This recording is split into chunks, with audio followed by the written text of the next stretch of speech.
Yeah, I picked this location because I thought it would be most quiet, and it's never quiet.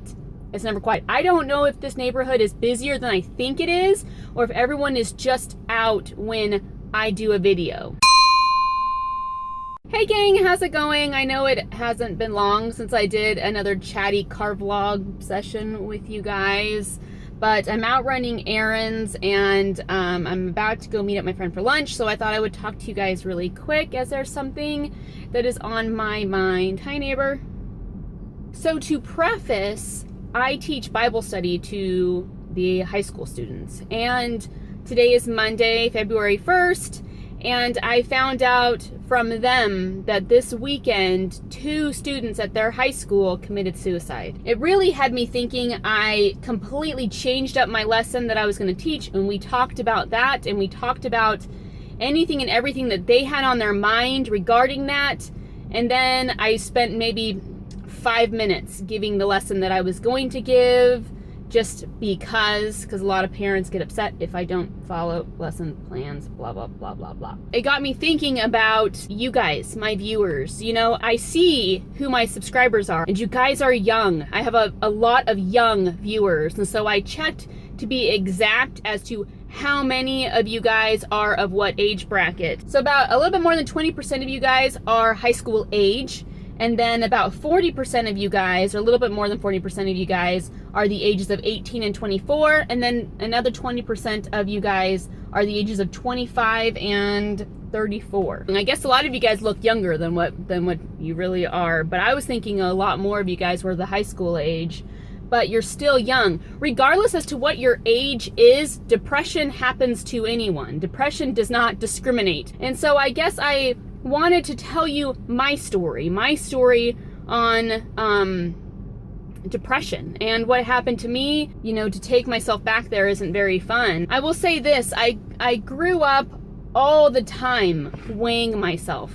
I would always stand on my mom's scale and read the numbers, and I guess in my young mind I felt like my value was held in that number that was on the scale. And I remember being young, and I want to say maybe 8, looking at the scale and seeing that I was almost 80 pounds and freaking out at the fact that I was almost 80 pounds. And I would get anxiety over the thought of being 80 pounds. Well, I surpassed 80 pounds because I grew. And then I remembered looking at my scale, realizing I was almost 100 pounds as I grew up and got older, and freaking out over the fact that I was almost 100 pounds. And I grew some more, and you know, and as we grow, we gain weight. You know, that's just how it is when you're a child. But it just at a young age, being so concerned about my weight sucked. Like, it's really an imprisonment. You're very much a prisoner to that, and it's not fun. I don't wish it on anyone. I really don't wish it on anyone. Freshman year of high school happened, and I was shy, and I hated the fact that I was shy. I felt like a very repressed girl. I felt like I couldn't really be free to be myself. There's lots of reasons as to why I felt like I wasn't free to be the kind of true person that I am now. Like, I wasn't this growing up at all. And I remember looking at all the other girls around me who were all just so like charismatic, and they were outgoing, and I absolutely loved them, and I flocked to them. And the guys would always talk to them, and the guys would always want to hang out with them and go on dates with them, and none of them ever talked to me. Unless they were like my brother's friends, you know, and they came over, then they would talk to me. But even then, like, I felt like it was never as much as they would talk to my other friends, right? Just silly stuff. And so I felt like that all was based on me and on how I looked. And the reason why guys didn't like me was because I wasn't this way and I wasn't that way and didn't look this way. Well, I got my heart broken, and realizing that I was never gonna be like this person that this one guy liked. All throughout high school, I was 105 pounds. I'm 5'3", and if you check the BMI, to be 105 at 5'3", I am barely at normal size or normal weight. If I were 104, I would be considered underweight. So I was very, very low in the normal range.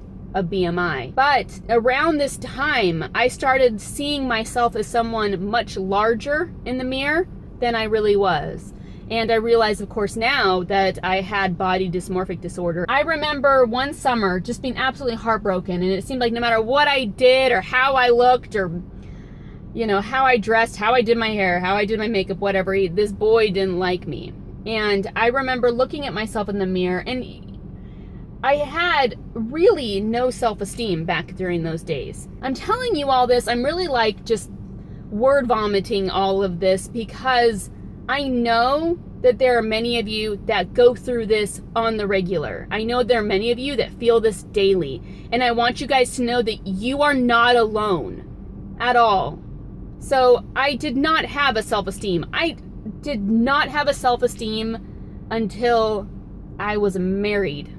And I'm not lying. Like, I had no backbone, no belief in myself, nothing. I remember looking at myself in the mirror one summer afternoon, seeing myself to be so much bigger than what I was, and going, oh, no wonder this guy doesn't like you, lady. It's because you're ugly and you're fat. And then I said, the food eating is going to stop right now. And that's what I did. I stopped eating. I became a cheerleader, and so I was working out a lot. Because I wasn't eating, it created a insomniac in me. I became quite the insomniac, and I couldn't sleep. I couldn't relax. I was constantly like on edge and very jittery because of that. Now, because I had no food and I had no sleep, that sent me into depression very, very quickly. And it was a spiral downhill. It just was like, I became suicidal. Dark place to be in. I was losing my friends over it. I wanted to give up band and art. Those were the two things that like I lived for in high school. And I was going to give up both of those and just be like a teacher's aide. I remember I had a friend call me and just say, why won't you just snap out of this and just be happy? As though like, that never crossed my mind before. Oh, maybe I should be happy right now. Oh, okay, that works. This isn't something that you can just snap out of and be happy. And that's frustrating to me when people say that. When people say you should just be happy, just think happy.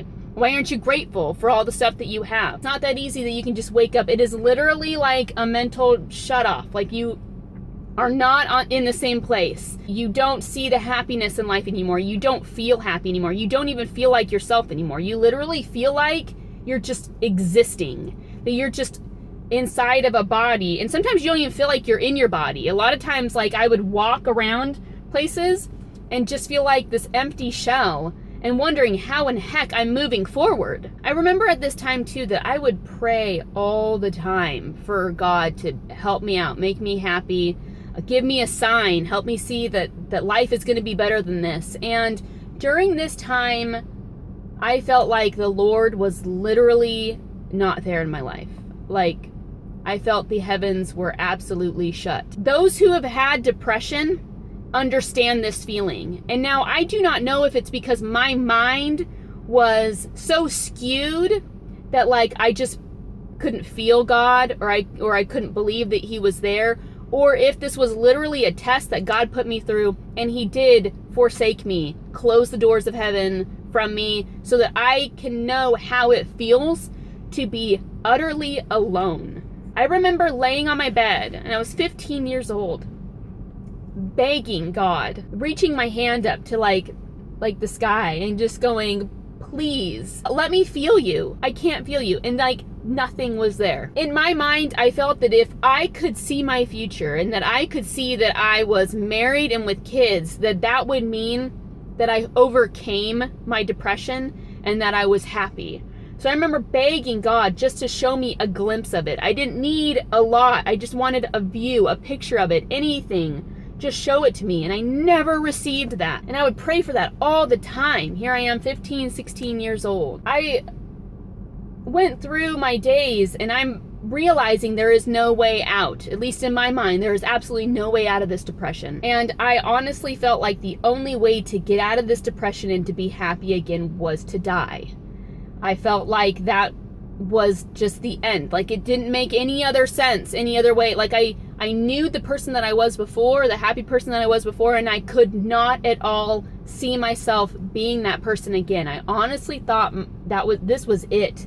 This was the end of my life. And I confided that to one of my friends. And this friend said to me, well, you can't do that, because if you kill yourself, that means you're playing God and you're a murderer, and therefore you will go to hell and you will never see your family again. Now, while I felt like I didn't have God, the one thing I did have was my family. And I remember thinking, that's all I've got is my family. So why would I leave this earth to never have them again? Like, I already don't have God. Like, why would I do this and separate myself from my family? So that like put me in an even further depression, knowing that I couldn't ever be happy because I did not know, like, it never, the one thing too is it never crossed my mind ever that I could get help. Like, that never, like, you would think, hello, get some help, go see someone, go get some medication, it will get better. Never once did that ever cross my mind to go seek help and get help and to be helped and to be free from this bondage I was in. That's what's incredible about this illness, is that your mind is not running on the same wavelength as many of the people around you. Long story short, I got help and then I was fine. I recovered from my anorexia. I'm not anorexic now. I don't want you guys thinking at all that that is anything that I participate in. That is not something I participate in. That is, I know what anorexia did to me,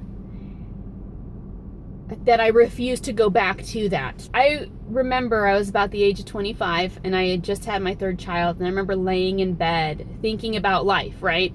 You know, I had 3 kids, my baby was so colicky, and I just remember like laying there in bed overwhelmed, right? Because being a mom is hard. It's not easy. It's not easy being a mom. You know, we think it's sunshine and rainbows. You know, we always look at these moms with their little babies and we're like, oh, so sweet, so wonderful, you know, and then we have our own kids, and while it's sweet and it's wonderful, it's hard too. So I remember laying there in bed, overwhelmed with life, right? And then being reminded of 10 years prior when I laid in bed and asked God to show me right now, to show me that moment of when I was 25, 26 years old, married, and with kids. And I just talked to myself. And I said, lady, you've got a row to hoe, and it's gonna be tough, but you're gonna pull through it, and you're gonna be okay, and you will find happiness. You've got to just take it one day at a time. What stunk was the fact that, like, I couldn't go back in time and tell myself this, and I would have just went back in time and held myself. Because sometimes, you know, all we have is ourself. Sometimes we have to prove ourselves that we can do this, and we can do it on our own, if need be. What I want to share with you guys is how sad I am to hear of the suicides that are happening lately. There has been just, maybe it's me, and maybe it's the fact that I am around more youth, and maybe it's the fact that I'm reading more articles, but it seems like there has been a spike in suicides. And it makes me really sad to hear that. What I'm telling you guys is that you need to make sure you are okay. I want you guys to know that life isn't going to be easy. I want to believe that we can be happy in life, and that life can be easy, and that life can be enjoyed, and that life can be a huge blessing. But there will be times in our lives when it will be hard. It will be as if we are living minute by minute just to make it through the day. I understand that. But I want you guys to know too that you need to make sure you're okay. In the Bible, it states to love God with all your heart, might, mind, strength, all that stuff. Love God. And then it says, and love thy neighbor as thyself. Love your neighbor as you love yourself. As you love yourself. If you don't love yourself, you cannot love your neighbor. Work on yourself. Make yourself number one. If that's what needs to be, so that you can be the best person you can be for the lives of those around you. I am a mom. If my life is not okay, my husband's life's not okay, my kids' lives are not okay, those that I teach, I'm affecting that as well. It's affecting how I teach. it's a domino effect. If I'm not okay, the worlds of those around me are not okay. I cannot be a stellar person to the lives of those around me if anything is weighing me down. It's absolutely, utterly important that you make sure that you're okay, that you make sure you say no when you are overwhelmed, that you make sure you nurse yourself back to health, regardless as to how long that's going to take. Only you know what's best. You know, a lot of people throw out this whole, well, what would Jesus do? We got to be like Christ. You know, and as I read the Bible, I understand that while Christ served and loved others, Christ also took time away from people to ponder, to reflect, and to probably just get a break. And not only that, he knew of when people were coming to kill him, so he would run. He would run away from those that were to harm him because he knew it wasn't his time to leave the earth. When it says to be like Christ, and what would Jesus do? There's proof right there that Christ took time for himself, and Christ went away from those who tried hurting him. My favorite saying is, to thine own self be true. A lot of times we do things because we want to please other people, and we love these other people, so we do these things to please them, and it's a lot of the times it's at the cost of ourselves. Why are we doing things at the cost of ourselves when, if we are losing ourselves, we're not gaining anything to give back? I really, honestly, truly hope that you guys are in a place where you have people around you who love you unconditionally, as you are, and that they don't expect things from you, that you understand that you don't owe a lick to them. While a friendship or a relationship is definitely ebb and flow, it's give and take, it's where you give, each of you guys give your 100. It is not where we tally. It is nothing like that. It's not where it's like, well, I did this for you, so now it's your turn to do this for me. It's nothing like that at all. It is definitely I give my 100, you give your 100, and we are working together as a team. And I would hope that you have someone in your life that is a safe haven, someone that you can turn to regardless of the things that you did or have done or want to do or feel or anything, that you can turn to them and know that you are safe within them. And I hope too that if you are someone's safe haven, that you remain that way, and that you cherish the things that they tell you and keep them within your heart, that you don't go out and tell people about it unless there is cause for concern. Then ask for help. We need to be looking out for each other. We need to be loving one another. You know, and I look at this situation with these two students and the lives that are affected. I wonder how different things would be if we were just looking out for each other a little more. Anyways, I feel like I blabbed. I don't think I did a very good job being chatty this time. I got all like serious. But this is something that like I have been hearing far too much about. And this hits really close to home, literally. And it's affecting my students that I teach. I wish I just had the perfect words to give. Another reason why I don't like doing these serious videos is because I feel like I fail in giving like the right advice, because everyone's going through, like, we could all be going through the same thing, but we go through it all differently, and that we all need a different kind of advice to be given to help us heal. So I get kind of anxious giving these serious discussion, serious chatty videos, because I want to give the perfect answer to all of you guys. And I know that I won't be able to do that. But I want you guys to know that you're not alone in this. It feels like you're alone. It feels like you are utterly alone. And the circumstance that you might be going through that brought you there might be a unique one. But I want you to know that you aren't alone. That people have been there and have done that and have trudged through that path and have made it out on top. So that is it. I just want you guys to know that you're so incredibly important in this life, and you're so incredibly precious. And I think a lot of times we fail to see just how precious we are. We look at ourselves in the mirror and we're just like, it's another day, or it's a crappy day. We lose sight of our value because of the things that we're going through. And you wouldn't be here if there wasn't a reason for you. And maybe I'm thinking too magically or something like that, but I firmly believe that every last person here is on this earth because this earth needs you. Just as God created every last mountain, galaxy, star, just as God created these leaves that are all right here and chose these leaves to be on this tree up here, God chose you to be on this earth right now. I believe that. If that's not what you believe, that's fine. But I believe you have a purpose. I believe in the power of holding on just one more minute. Anyways, that is it. I've word vomited. I may have said too much. I may have said not enough. But that's it. I hope you guys have a good day. And I want you guys to know that I absolutely love you and adore you. And I'll talk to you soon. Catch you on the flip. Bye.